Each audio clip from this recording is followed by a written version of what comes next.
নমস্কাৰ। আজি ভাৰতৰ ইতিহাসৰ ৯ নম্বৰ খণ্ডৰ প্ৰথমটো প্ৰশ্ন হৈছে আলাউদ্দিন বাহমান শ্বাহে তলত উল্লেখ কৰা কোনটো বংশ প্ৰতিষ্ঠা কৰিছিল? ইয়াৰ 4টা অপশ্যন দিয়া আছে। এ দিয়া আছে বাহমনি, বি দিয়া আছে বেংগল, চি দিয়া আছে কালচুৰী আৰু ডি দিয়া আছে সাতবাহন। এই 4টাৰ ভিতৰত শুদ্ধ উত্তৰ কোনটো হ'ব? ইয়াত শুদ্ধ উত্তৰটো হ'ব অপশ্যন এ বাহমনি। আলাউদ্দিন বাহমান শ্বাহে বাহমনি বংশ প্ৰতিষ্ঠা কৰিছিল। পানিপথৰ তৃতীয় যুদ্ধ কেতিয়া সংঘটিত হৈছিল?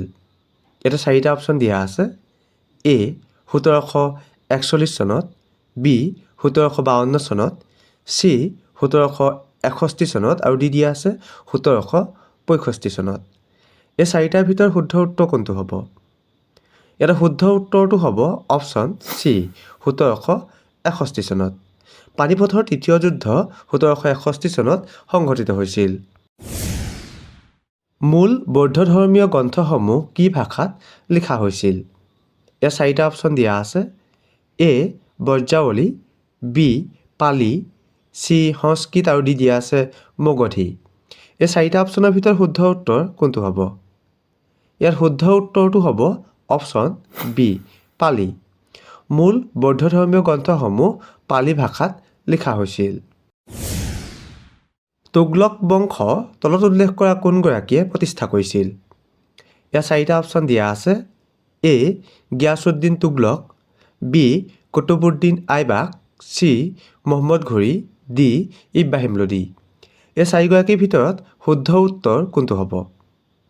ইয়াত শুদ্ধ উত্তৰটো হ'ব অপশ্যন এ গিয়াছুদ্দিন তুগলক। গিয়াছুদ্দিন তুগলকে তুগলক বংশ প্ৰতিষ্ঠা কৰিছিল। আল বিৰুনীয়ে তলত উল্লেখ কৰা কোনখন গ্ৰন্থ ৰচনা কৰিছিল? ইয়াত 4টা অপশ্যন দিয়া আছে। এ হুমায়ুন নামা, বি আকবৰ নামা, চি কিতাব উল হিন্দ, ডি আল বিৰুন। এই 4টাৰ ভিতৰত শুদ্ধ উত্তৰ কোনটো হ'ব? ইয়াত শুদ্ধ উত্তৰটো হ'ব অপশ্যন চি কিতাব উল হিন্দ। কিতাব উল হিন্দ আল বিৰুনীয়ে ৰচনা কৰিছিল। লাইট অফ এছিয়া বুলি তলত উল্লেখ কৰা কোনগৰাকীক কোৱা হয়? ইয়াতে 4টা অপশ্যন দিয়া আছে। এ মহাবীৰ জৈন, বি গৌতম বুদ্ধ, চি বিশ্বামিত্ৰ আৰু ডি দিয়া আছে বিবেকানন্দ। এই 4গৰাকীৰ ভিতৰত শুদ্ধ উত্তৰ কোনটো হ'ব? ইয়াত শুদ্ধ উত্তৰটো হ'ব option B Gautam Buddha. Light of Asia বুলি গৌতম বুদ্ধক কোৱা হয়। প্ৰথম বৌদ্ধ সভাৰ স্থান ক'ত আছিল? ইয়াতে 4টা অপশ্যন দিয়া আছে।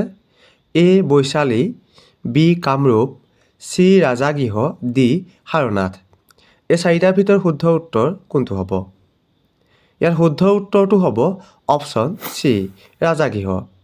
প্ৰথম বৌদ্ধ সভাৰ স্থান ৰাজাগৃহত আছিল।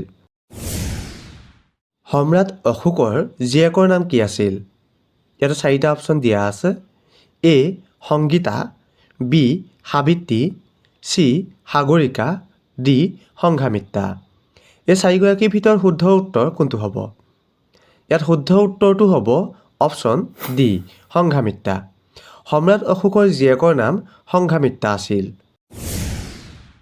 দিল্লীৰ শেষৰগৰাকী হিন্দু শাসক কোন আছিল? ইয়াতে 4টা অপশ্যন দিয়া আছে।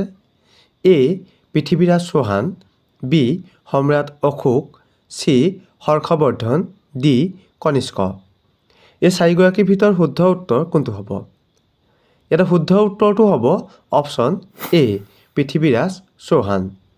দিল্লীৰ শেষৰগৰাকী হিন্দু শাসক আছিল পৃথ্বীৰাজ চৌহান। দ্বিতীয় বৌদ্ধ সভাৰ স্থান ক'ত আছিল? ইয়াতে 4টা অপশ্যন দিয়া আছে। এ ৰাজাগৃহ, বি বৈশালী, চি কামৰূপ আৰু ডি দিয়া আছে সাৰনাথ। এই 4টাৰ ভিতৰত শুদ্ধ উত্তৰ কোনটো হ'ব? ইয়াত শুদ্ধ উত্তৰটো হ'ব অপশ্যন বি বৈশালী। দ্বিতীয় বৌদ্ধ সভাৰ স্থান বৈশালীত আছিল। এইটো খণ্ডত আপোনালোকলৈ আগবঢ়োৱা প্ৰশ্নটো হৈছে ভাৰতৰ প্ৰথমগৰাকী মহিলা শাসক কোন আছিল? ইয়াতে 4টা অপশ্যন দিয়া আছে। এ ৰাণী লক্ষ্মীবাই, বি দিয়া আছে ৰেজিয়া চুলতানা, চি দিয়া আছে মমতাজ বেগম আৰু ডি দিয়া আছে সতী বেউলা। এই 4গৰাকীৰ ভিতৰত শুদ্ধ উত্তৰ কোনটো হ'ব আপোনালোকে কমেণ্ট কৰি জনাব। আৰু যিসকলে ভিডিঅ'টো চাই ভাল লাগিলে আগলৈ শ্বেয়াৰ কৰি দিব। ধন্যবাদ।